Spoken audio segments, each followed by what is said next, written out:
Assalamualaikum warahmatullahi wabarakatuh.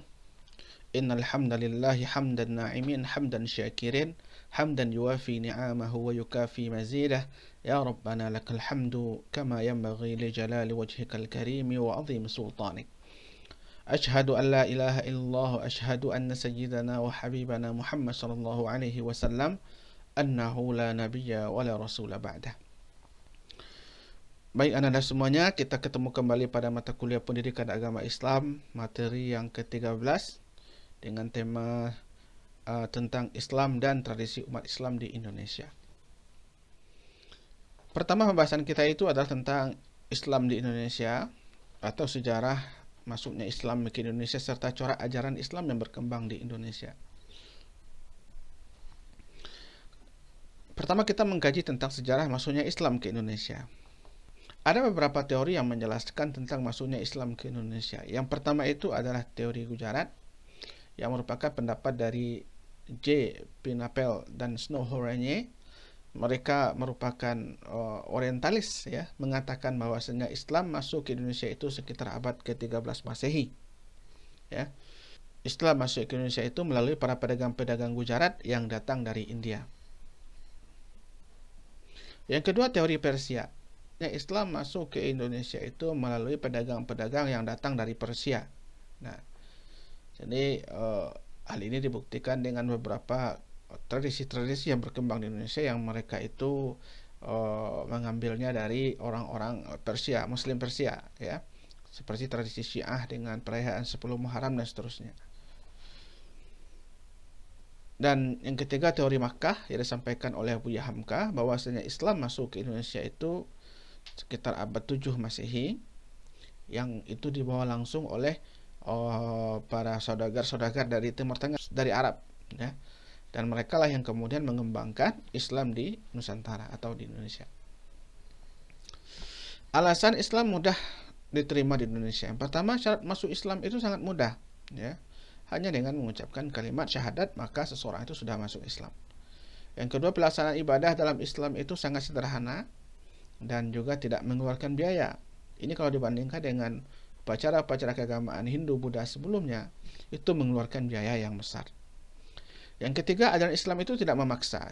Artinya adalah seseorang boleh memilih masuk agama Islam atau tidak. Dan kalaupun dia tidak masuk agama Islam, bukan berarti dia harus dimusuhi dan dibenci, ya. Jadi Islam memberikan kebebasan. Yang keempat, Islam tidak mengenal sistem kasta, ya. Jadi tidak ada istilahnya orang yang lebih tinggi kedudukannya dari yang lain karena kasta. Tapi perbedaan itu hanyalah berdasarkan kepada kebaikan mereka masing-masing, takwa mereka di hadapan Allah. Yang kelima, penyebaran Islam di Indonesia dilakukan dengan cara damai, tidak dengan kekerasan, tidak ada perperangan, ya. Tapi melalui perdagangan, perkawinan dan seterusnya. Yang keenam, runtuhnya kerajaan besar saat itu yang menganut agama Hindu-Buddha, ya, Majapahit, dan kemudian sehingga hal ini memberikan pengaruh, ya, terhadap agama Hindu ketika itu, ya. Dan dengan demikian para penduduk ataupun masyarakat Nusantara dengan mudah menganut agama Islam. Nah, corak Islam di Indonesia dari segi akidah kalau kita lihat, segi akidah mereka lebih cenderung memakai atau menganut mazhab Asy'ari, ya, yang didirikan oleh Imam Abu Hasan al-Asy'ari. Dan kalau kita lihat sejarahnya, beliau dahulu adalah ulama kalam, beliau adalah ulama Mu'tazilah, tapi kemudian perdebatan beliau dengan Al-Jubai yang merupakan ayah tirinya, akhirnya dia keluar dari Mu'tazilah dan kemudian mendirikan sekte baru yang bernama Asy'ariyah. Dan Asy'ariyah ini yang banyak berkembang di Indonesia, dan kita tahu bahwasanya yang mengembangkan salah satu gerakan terbesar yang berpaham Asy'ari ini adalah Nahdlatul Ulama. Kemudian fikih, dari segi fikih kita masyarakat Indonesia lebih banyak bermazhab Syafi'iyah ketimbang mazhab Hambali atau Hanafi atau Maliki. Kenapa Syafi'i? Karena seseorang yang bermazhab Asy'ariyah itu lebih dekat fikihnya kepada fikih Syafi'i. Kalau kita lihat para tokoh-tokoh Asy'ari seperti Imam Al-Ghazali, Haramain Al-Juwaini dan seterusnya, mereka adalah mujtahid mazhab Syafi'i. Sehingga hal inilah yang kemudian menyebabkan banyaknya berkembang mazhab Syafi'i di Nusantara ataupun di Asia Tenggara secara umum. Nah, lalu kemudian tasawuf. Tasawuf di Indonesia juga merupakan salah satu gerakan yang signifikan dalam menyampaikan atau mendakwahkan Islam ke berbagai pelosok di Nusantara, di Indonesia. Dan kita kenal di antara tokoh-tokoh yang terkenal itu ada Nuruddin An-Niri, ada Abdurrauf Asingkili, ada Yusuf Al-Makassari, dan seterusnya. Banyak sekali di antara mereka tokoh-tokoh tasawuf ketika itu yang berperan mengembangkan ajaran Islam ke berbagai wilayah atau pelosok di Nusantara. Nah, kemudian akulturasi Islam dengan budaya di Indonesia. Yang pertama, akulturasi di bidang bangunan. Kalau kita lihat ya, ketika Islam datang dan kemudian dengan nilai-nilai yang dibawanya, akan menyebabkan terjadinya akulturasi, perpaduan dengan budaya-budaya yang ada di lokal ketika itu atau Nusantara ketika itu. Nah, pada bangunan kita melihat bagaimana bangunan masjid yang masih terpengaruh dengan seni arsitektur dari Hindu, Buddha, dan seterusnya. Ini merupakan bentuk dari akulturasi di bidang bangunan. Di bidang seni, nah, di bidang seni diantaranya ada namanya tari debus ya, di Banten. Ini juga merupakan bagian dari akulturasi budaya di bidang akulturasi di bidang seni. Atau di Aceh ada namanya tari sedati. Nah, ini juga merupakan bentuk dari akulturasi di bidang seni. Kemudian akulturasi di bidang penanggalan. Nah, dahulu kalau di Jawa misalnya mereka menggunakan penanggalan tersendiri ya, dan dikenal dengan istilah Saka, tahun Saka. Nah, ini Hindu Buddha.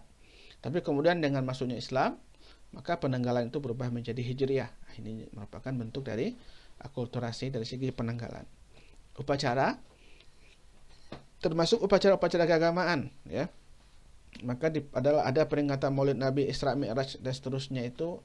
Dan ini masih dipengaruhi oleh budaya-budaya sebelumnya, sehingga ada acara-acara khusus ya pada kegiatan-kegiatan tersebut, seperti membersihkan benda-benda keramat seperti keris, tombak, dan seterusnya, atau perayaan gerebek besar ya, gerebek Maulud yang dilakukan oleh Kesultanan Demak dan seterusnya. Nah, kontribusi Islam terhadap bangsa Indonesia, apa yang dilakukan oleh umat Islam Indonesia terhadap negara ini? Yang pertama kita lihat, yaitu memperjuangkan kemerdekaan. Ini yang paling besar ya. Kita lihat bagaimana perperangan-perperangan besar yang dilakukan oleh umat Islam, perang Padiri, perang Diponegoro, perang Sabil, dan seterusnya.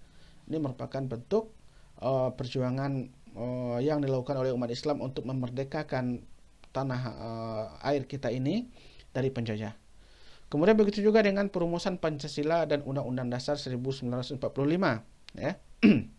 Makanya pada pembukaan Undang-Undang Dasar itu atas berkat rahmat Allah yang Maha Kuasa dan didorong oleh keinginan luhur.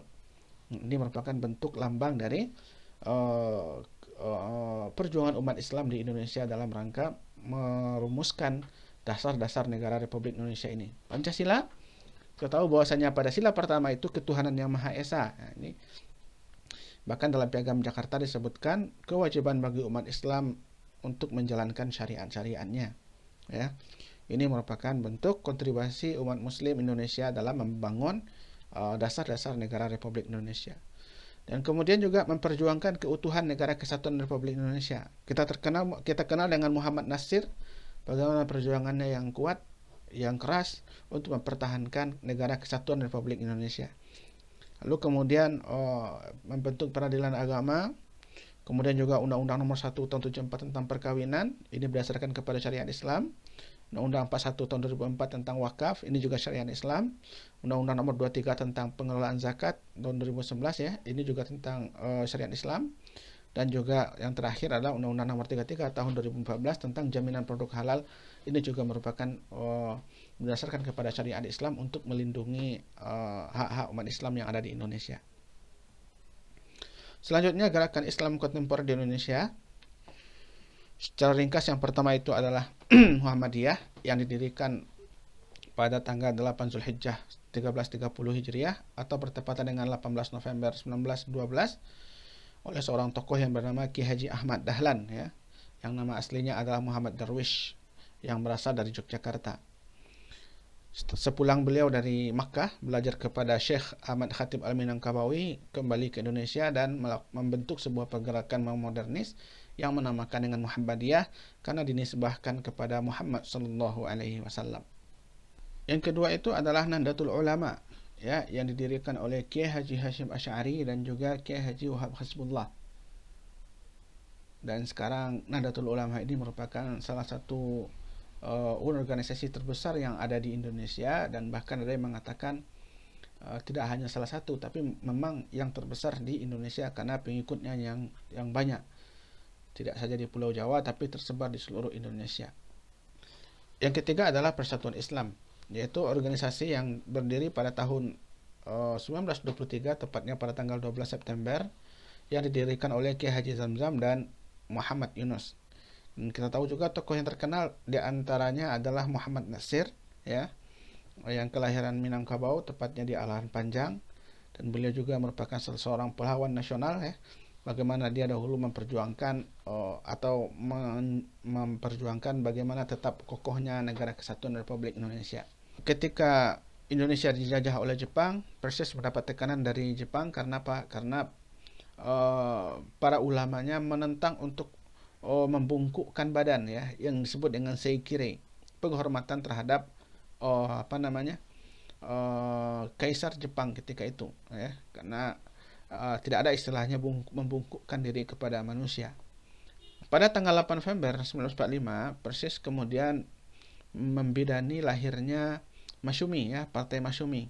Sehingga Partai Masyumi ini kita kenal bahwa salah satu partai yang memperjuangkan aspirasi umat Islam ketika itu.